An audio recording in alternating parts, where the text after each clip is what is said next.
Welcome to the Mobile Workforce Podcast, where we sit down and have real conversations with business leaders that have been where you are. During these interviews, we'll dive into what it takes to improve systems and champion processes that maximize performance. Each week, our trailblazing guests share their experiences and understanding of the workforce to help inspire change, challenge our thinking, and share what it takes to successfully travel the road to profitability. Now here's our host, co-founder and chief evangelist of About Time and WorkMax, Mike Merrill. Hello and welcome to the Mobile Workforce Podcast. I'm your host, Mike Merrill, and today we are sitting down with my friend Tyler Campbell. And Tyler is the chief storyteller at Storybuilder, a marketing firm that helps contractors create and tell their story with creative content. So he also hosts the Construction Brothers podcast with his brother, who also has been a guest on the Mobile Workforce Podcast. And we're excited to have him on today. So today we're going to talk about storytelling and how it can be a priority for a construction business and how it's good for your business to get that creative content out there to help build your brand and also to grow your business. So Tyler, thanks for joining us today. Thanks for having me, Mike. Appreciate it. You bet. Looking forward to this discussion. So what is storytelling and why is it so important for a construction business today? This is something that I have to kind of point a finger at somebody else, because I was inspired by somebody else in this direction, and his name is Donald Miller. And he wrote a book called Building a Story Brand, and it's definitely worth your time if you haven't read it yet. It was eye-opening to me how effective storytelling and framing your business's marketing efforts around a story, how effective that can be. And so best breakdown that I can give of kind of an example of storytelling in the industry or for a business, just a business in general, is I'm going to point back to him and just to kind of kick this off, because I feel like he put it in a really good way and I'm not going to try to screw with it, right? So essentially, he's got this diagram of a character who then has a problem, right? And they go searching for a solution. And then they meet a guide who gives them a plan that then gives them a call to action, and it helps them achieve what they're looking for, right? And it helps them avoid failure. And so whenever I heard it put like that, I was like, wow, this is something we need to work on in the industry, like in a big way. Because, you start looking at websites, and I challenge any one of you to go out on your website and look. Do you have on your front page we have been in business 50 years and we are experts in our field, and we, and I, and that's pretty much the summary of what most websites, most copy looks like in the industry. So what the story branding process and kind of what I'm advocating here, and what I've decided I've just kind of fallen in love with, really, is coming back and pointing at the person that you're trying to serve, your client, and saying, I'm trying to help you, right? It's you that is the hero of this story, and I'm just simply going to be the guide. I'm going to try to help you out. So it doesn't matter if you're a steel fabricator or an elevator manufacturer or a welder or, a general contractor or an engineer, an architect, you're trying to help somebody, right? So if you're an architect, you're trying to help the owner. If you're a fabricator, you're probably trying to help the GC. Or if you're a steel detailer, in the case of like my family business, like we're trying to help the fabricator. So the best thing that we can do is talk to that target audience and say, here is how this story goes. We come in and we help you.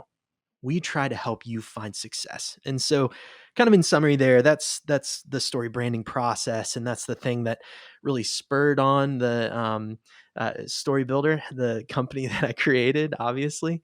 And I've just been able to take my talents in marketing and my talents in construction and merge them together and help companies try to tell their stories better. That's the whole heart behind it. That's awesome. So you mentioned websites. What are some other tools that companies can use to tell their story?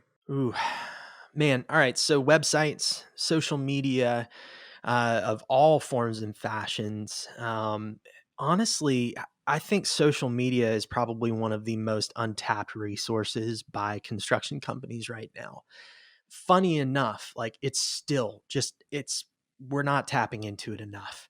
And we're doing a bad job of representing ourselves on there. And I think it's in part due to a level of laziness. I'm going to kind of call us out because I've been victim to this too. Okay. That's the only reason I'm able to call us out is because I've been a victim of this. Is when I was leading the team here at ABSI, I had a VA and I would say, "Hey, Leslie, we need to create some more content for social media." But Leslie, she didn't have an understanding of the construction industry and what resonates with the construction industry.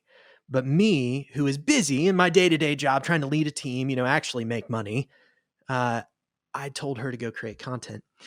And anytime I got that content back, I would have to tweak it to death. And it's not because she's bad at making content. It's because she didn't have the intricate understanding of the construction industry like I did. So the best thing that people can do, at least from using the tool like social media or a website, is start creating the content for themselves, right? It's to start getting their feet wet in the production process and learning more about how to shoot a video or how to talk on a camera, or getting used to that fact and putting that stuff out on social media. And so that's I feel like the biggest tool that we have at our disposal right now is definitely social media. Yeah, I like that. And I think maybe lumped into that somewhere would be like what we're doing today here on this podcast, right? We've had customers on this. We have other construction companies. I know there are construction companies out there that host podcasts on safety or culture or other things as well. Where do you see that playing a role in your business today and what you recommend to companies? So the podcast in general, how it all kind of rolls together. Well, it's funny. I was talking to somebody today that I'm getting ready to send a proposal to. And he's been a listener probably for the better part of a year. And he's at a large company. And recently he, was like, "Hey, I'd love to do some advertising on your podcast because now I'm in a place where actually the company I'm working for would really benefit from that." So we're talking to him. And I started kind of going, "Hey, what if I came on and actually, guys, like I helped you guys out, like strategize, like let me help you strategically hit your target market because I've been talking to them for a long time now. I've learned a lot and I know I can help you guys out." And so podcasting or any other content creation, it feels weird because it takes a long time. You don't see that initial like hit of revenue come in immediately. You just don't see it. And that's why most people give up. They're like, "Well, I didn't see any benefit out of doing it because it didn't make $100,000 like I had planned on." Well, that's because it takes you 5, 6, 7, 8 years of pressure in order to reap that benefit. So pretty much what I'm getting at here is that with the podcast, the benefits that I have seen directly out of it is that I've been able to build relationships with potential customers, right?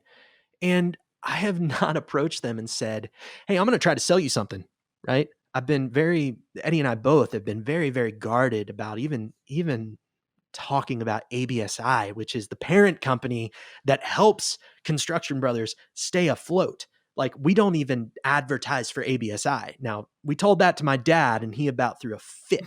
He's like, "Wait a minute. I'm paying for this and I'm not even getting a shout out." Right. Right. And so what we knew is that it's going to take time. And if we start cashing in those chips too early, then it's not really going to benefit us. So the best thing that we can do is we can start serving.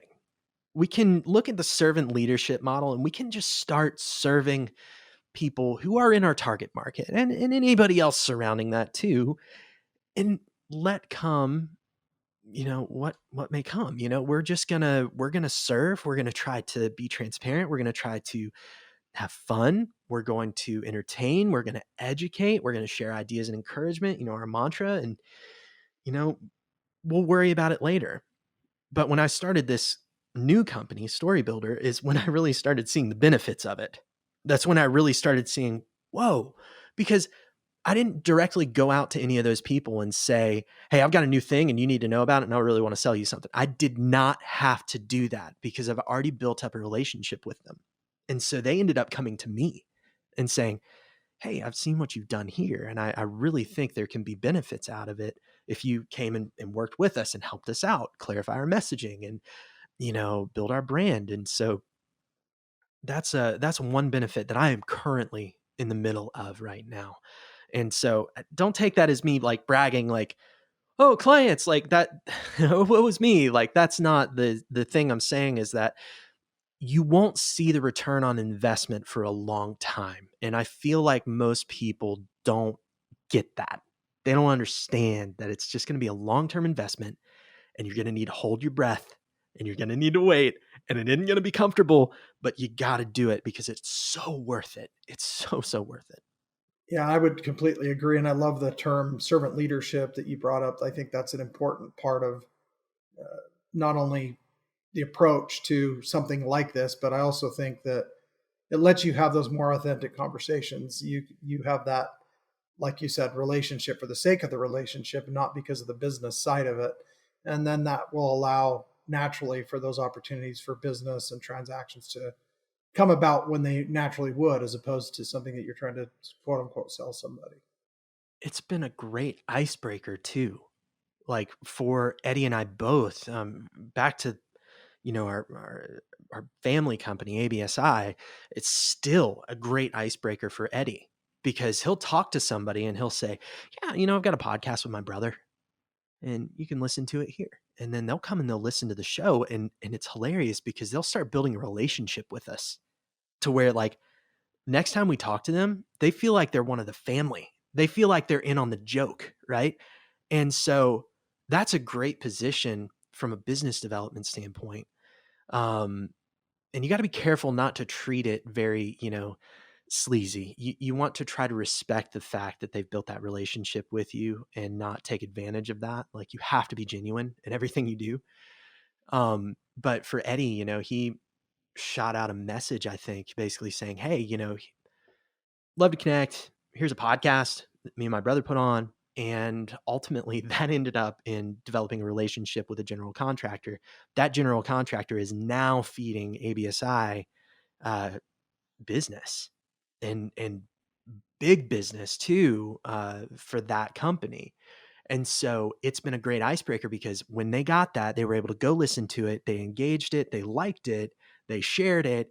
And then we continued the conversation. We continued the rapport building. And now we're able to, actually make a living off of that relationship too. And they're happy and we're happy and everybody's happy. And, it's actually been very beneficial, but it took us 2 years to get to that point. Yeah, that's great. Well, and you mentioned 2 years. I mean, your podcast, the Construction Brothers podcast, has been around a couple of years, so you're already bearing some fruit from that, which is, pretty cool, really. Yeah, it's been 100 episodes. I think we're getting ready to release episode 100, not this week, but next. Depending on the release schedule of this podcast, it might already be out. But it's been hard. It's hard to create content like this, and that's the reason that most people don't stick with it. But it's a marathon. It's not a sprint. Keep that in mind. It is definitely a marathon when you're producing stuff like this. So, we have plans for 5 years. That's there you go. That's cool. That's good. So today, obviously, we're on a podcast. This is one of the forms. What are some things that construction companies? What stories should they be telling, or what are worthy stories that you think would be applicable to help them grow their business? I am I'm blown away at how many people don't realize what stories they have just all around them. What stories they could tell all around them. And what excites me right now is the concept of telling your people's story. The concept of highlighting the people of the job site, going out, getting your boots dirty, and taking photos, taking videos, interviewing people, and highlighting those people on your social media channels. That is the thing that is exciting me so much right now.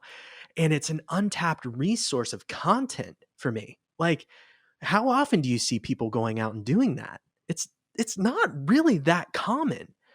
But there's this feel of like, what we do every day is, I mean, I think we know it's cool, but like we just kind of shrug at it. Like, it's it's construction. Like what we do, yeah, we're used to it. What we do is incredible. And my daughter is a perfect example of this. This kid sees an excavator and she's like immediately like, excavator. Hey dad, it's an excavator. Look at that. Look at that. Look at that. I'm like, we're all kids at heart. And so I think that, even just going out and taking a photo of an excavator doing a dig or taking a video of just like, hey, this is Ann out there doing work on the job site, or, this is Tom, he's over here, he's tying rebar, just telling those stories. There's a level of authenticity behind that people engage with, people really like, people cheerlead. And also beyond that, you can get younger kids engaged in your content and excited about potentially joining the construction industry one day. I think this is a solution for us with our labor shortages, to basically stand out as a company and say, we are proud of our people who are out in the field. We're proud of our people who are in the office. We're proud of our people that, are doing admin work behind the scenes. Like, highlight the ever loving crap out of those people. They deserve it. They're the ones that built your company, not you, right? Highlight them, praise them, and talk about them like they hung the moon. And that's one thing I don't see us doing. So there's just an untapped resource in that. And anytime I get a soapbox now, I'm talking about, like, it is just, you have so much content all around you. And I just kind of have made it my own mission to point that out to people and just say, did you think about this? Like, because you have so much. I went to a prefab shop a couple weeks ago and got to visit them, and it's hilarious because some of the team, they're walking through there and they've been through the facility several times, and you can see they kind of are just like, shrug, it's another day in the shop. Me, I'm walking around with my camera, I'm like making photos, I'm making videos. I'm like, I am losing my mind in that place because it's incredible. Everything's moving. There are people working all over the place. It's like, I have drywall dust up to my eyeballs, and I'm happy as could be because I get to tell the story, the people in there doing that work. And so just open your eyes to the fact that you have so much stuff that you can share on social media and your website and on your proposals to get new work right now. You just need to take the time to go out there and capture it. Yeah, it's funny you bring this up. We were at a trade show, actually a user conference for an accounting software that we partner with last week, and down in Las Vegas. And we were driving the rental car back to the hotel, and we were turning by MGM, and I noticed this huge statue of a lion, this huge golden lion. I mean, it's massive. I mean, it's like, it's probably like, 150 feet tall. And I joked with the team that was with me and said, I remember when that lion was first built and created. I remember taking all these pictures in front of it, and everybody was taking pictures with the lion, and now we just drive past it just passively, like it's not even there, like it's no big deal. Like, it's Vegas. We're used to things being audacious and massive and overdone, and so we barely even pay attention to the thing. And so upon me making that comment, then everybody in the vehicle said, actually, that is really cool. That thing's huge. And all of a sudden there was all this conversation about this massive lion that I've passed probably 100 times since I took pictures of it. But then I just happened to rediscover how amazing it was at that moment because I was stuck at a traffic light. So I think what I'm hearing you say is that we almost need to be tourists within our own business every day in looking for content, because content abounds. Like, there's a story to tell every single day with whatever the crew's working on. And it is fascinating. It is amazing. It's interesting. It's really cool what we do in construction, right? Yeah, we need to highlight it and think about like back into the lion. Let's talk about that for a second. Like the reason you were taking photos of it is because it was new, because it had like there's probably scaffolding on it. And there's like it's probably rough right now. That's all we deal with, and so everything we get to touch most days is new and exciting, and maybe something that not everybody has seen before. And so similar to you going over and trying to take a picture of yourself in front of that lion, like this is your building. Think of the lion as your building. You need to highlight it, and you need to highlight the people in it, and you need to highlight all of the just particles of dust in that thing that you possibly can. There's a story there. And that's why I don't know. That's why I named it what I did with my company. It's that there are stories, and I want to help those builders find it. And it's good to have an extra set of eyes there that hasn't been kind of, calloused and hasn't, walked by it 50,000 times to come in and just say, hey, here's what you can do. And so that's kind of the niche that I've started to find myself in. Yeah, I really like that, and I like you keep highlighting and talking about there's a story to tell, there's a story to tell, there's a story to tell, and I think the big thing that most people are probably thinking, they're listening, I don't really have time right now to go create this content. I don't. What do you tell somebody that thinks they don't have time to tap into this? I'm gonna go Gary V on this one. Gary Okay, no Vaynerchuk. F-bombs, right? No, I'm not gonna curse at you, All right. but there's this amazing technology that exists in the palm of our hand right now, and it has a camera function, and you can turn it on, and it has a video function too, and you can hit record, and you can talk at it. It's this little box. I don't know if you've heard of it. It's called a cell phone. Um, Steve Jobs invented them, I think, or something like that. I don't know. But we have these amazing tools in our hands, and I'm telling you, the quality of these cameras is so stinking good right now. Like it's crazy. Pick it up and film yourself talking about what you know, and get over the fact that somebody may already know it, right? Most of the time we don't talk about the things we know because we feel like we're not sharing anything interesting. It's like people know that. People understand that. They don't. There are a lot of bits and bobs in this industry that have no idea, like a lot of different sectors in this industry that have no idea how your specific thing works. Talk about it. Get passionate about it. And so use your dang phone. That's a great place to start. Flip it around.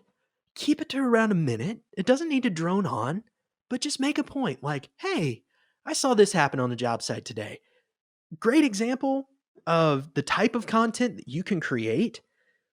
I found a gecko in our office the other day. It was a Mediterranean gecko and random. We live in Georgia. I don't know how it got here, right? And so I go and I capture the little guy and I keep him on our conference table. Well, I got distracted and he ended up escaping. That story was the intro to our podcast this week. So it doesn't necessarily need to be about construction, but just talk about what's happening. And so once you kind of start getting into that mindset, you start identifying things that could work. You just have to start creating. You have to be okay with it not being perfect. You just got to start. And the sooner you start, the better off you're going to be. If you wait 2 years and you keep putting it off, you're going to have a lot of competition that's going to be blowing by you. So get on it now. It's the time and you got to go. Yeah, one of the things that I think I'm hearing you say too is that raw and rough is maybe even better than produced and clean, right? It is. It's hilarious to me. There are some times where I'll go out and I'll do a polished video with my DSLR and I will post another video so I'll post a photo that I took with my DSLR. I edited in Lightroom, did all these funny things too, and it looks great. I post it and people don't like it because it looks like an advertising image. Whereas if I were to take my phone out and snap a shot of it, people would blow it up. They would love it. So raw and unfiltered is probably the best thing that you can do right now from an engagement rate. Because most of the time they see that polished product and they're just thinking, somebody's trying to sell me something. So you have to be careful. You have to kind of weigh what you're doing and mix it up. You got to do a little bit of both. You got to do a little bit of the raw and you got to do a little bit of the polished and continue telling that story. But it all kind of works together and helps you build your brand overall. Yeah, this is a great, similar thought to one of the guests that we had on the past, Dylan Hells with Yeti Welding. It's probably about 20 episodes ago. I don't know if you had a chance to check that out, but it's a fantastic episode. And he's just a small shop welder. He happens to be a customer of WorkMax, but really what we talk about is his use of those phones and that just day-to-day storytelling. And they've got about 25,000 followers on Instagram now, and they get jobs because of this. Their customers send them referrals all the time because they're sharing their content. And I think that no matter what business that you are with and you're listening to this podcast, the opportunity for referrals abounds because of creating content. It really is. Yes. Yeah. Referrals is everything. And on that same like topic, I've got a buddy who's a woodworker. And he makes tables and he makes American flags, which is really cool. He's a veteran. And so he makes these American flags. You can look him up. He's 135 Custom Furniture. He lives in our town and the guy has 350,000 followers on TikTok. And that whole push on TikTok, it blew his business up. Like the guy is having to like crank out American flags at a rate that is just insane. Like he had to bring on people to help him keep up with the orders. And so that's just a case of like, yeah, he's a woodworker and he did something really cool and interesting. And all he does, I've watched him. The guy doesn't even have like a nice tripod. It's something that I'm pretty sure he got out of a bin at a thrift store. I think if you breathe on it, it will collapse. But the dude's got 350,000 followers on TikTok. It is unreal. And so there are so many opportunities out there. So just don't be scared to highlight what you're good at, especially for the specialty contractors out there listening. Oh, you have got a story to tell. You have got something that it's just so awesome. And I just wish I could express enough how excited I get about people sharing that stuff. It's so important. And I think it's important for the next generation to see it. I think it's important for your business overall to share it, but it's a service to the entire industry to show off what you're capable of, and let's get craftsmanship back on the map. Let's show that off and encourage it. Yeah, I love that. I know I built a new home a couple of years ago, and I used to be a builder and grew up in construction. So just on my personal Instagram and social media stuff, I shared like building a rock fire pit and outside of my house, and I documented and used time lapse and just kind of showed the process of putting that together. I'd never done it before. Pretty savvy with woodwork and carpentry, and I've done a lot of different construction. So. But I did like anybody. I watched YouTube and ordered parts off Amazon and, but I documented that. And no matter what else I was sharing or doing at the time, those were some of the highest engagement rates and the most interest and the most views and the most watches, the most comments of anything that I did. And it was because, hey, this is kind of cool. Like people could envision themselves doing a project like this, or they maybe want to one day. And so they were plugged into it. So I know, to your point, us in the trades, especially those that are in specialty trades or do something a little bit unique, like fixing a leak or soldering a pipe or things that we take for granted every day. There is a story in there. And I think there's an opportunity there to shine a brighter light on what you do by plugging people into that, by just sharing it. There's a simple question that you can ask yourself. And I think with that post, I can kind of point at it and say, well, you answered this question and that's the reason that it performed well. And I told this to a client yesterday when I was looking at their tagline. I read their tagline and I said, yeah, okay, but what's in it for me? I'm your client. What's in it for me? And so when you posted that video of you building a fire pit and you're talking about or just showing how you did it, that answered the question. What's in it for me? What's in it for me is that I'm going to learn how to build a fire pit. Even if I'm like not actually going to go build a fire pit, I'm going to learn how to do it. So maybe one day I could. So the reason it performed well is because you answered the what's in it for me. I'm going to learn something. There's education in it for me. And so I can point at that as like, ask yourself that question. If you're looking at a tagline on your website right now, go to your website, look at it, ask yourself from a client's perspective, what's in it for me? And if it doesn't answer that question, then maybe, just maybe, you're not converting as much as you could be. Like if you're not answering that question, your conversion rates are probably down. And there's something that you can pull out of it just by changing a little bit of wording or even reframing what type of content. Just anytime you make content, ask yourself, what's in it for me? And think of your target or think of the client or think of, who you try to serve, asking that question and try to answer it every single time. And you'll see growth. Love that. So one other quick thing. So 2022 is upon us. What can a company today that's listening do immediately and a takeaway from this conversation be to actually improve their storytelling and actually have an impact on their business? Go out on a job site and take a picture of a person working right now. Or if you work in an office, I want you to highlight a person that is in your office doing work, right? Or show off the work that you just did. So I'll give you an example for our BIM company here which my family owns. We would take a picture of a model that we're working on, of a 3D model, and we'll post that online. Take that, post it, and you're done. Say something cute like, wow, that's really a nice stairway, and post it. Just start, I guess, is really what I'm looking for you to do. Just start somewhere. You can adapt it over time, find out what works, and steer into it. Love that. Awesome. All right. Well, shifting gears here, just a couple of quick personal questions before we wrap up today. So, well, Tyler, so what's one thing that you are grateful for in your professional life? Professional life. I know I'm grateful for my family because they've all kind of worked together professionally as well. My family business is something that I'm grateful for because it's been a way for me to learn. It's been a way for me to grow and just it's gotten me where I'm at today. So I'm grateful for family. And I think I'll just that's not business, but it is kind of for me. It's family. Yeah, that's great. Yeah, that's a good answer. So with that, what is your superpower? Ideas.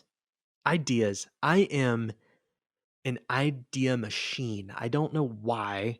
I'm not great on acting on those ideas, though. I'm going to call myself out for that. The follow through for a long period of time is something that I am not good at.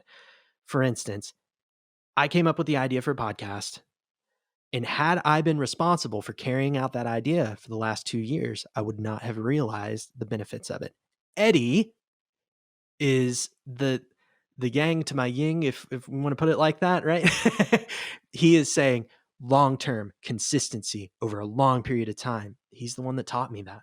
And so I would say superpower is ideas, and my weakness is probably the follow through long-term, year after year after year on those ideas. So that's calling myself out there a little bit. Everything starts with an idea, right? Right. There's no execution without something to work on. Exactly. Love it. Well, thank you for joining today. Really enjoyed the conversation. We'll have to catch up and check in again down the road. Sounds good. Thanks for having me, Mike. Thank you for joining us today on the Mobile Workforce Podcast, sponsored by About Time Technologies and WorkMax. If you liked the conversation we had today or were able to learn anything new or helpful, please make sure to follow us on our WorkMax page on LinkedIn and on Instagram at WorkMax_. And subscribe to the show on iTunes or your preferred podcast platform so you will never miss another insightful episode. Also, If you enjoyed the podcast, please leave us a 5-star rating and review and share the show with your friends and colleagues. Your support means the world to us and will allow us to continue providing impactful information with others looking to improve their results in their business and, in turn, their life.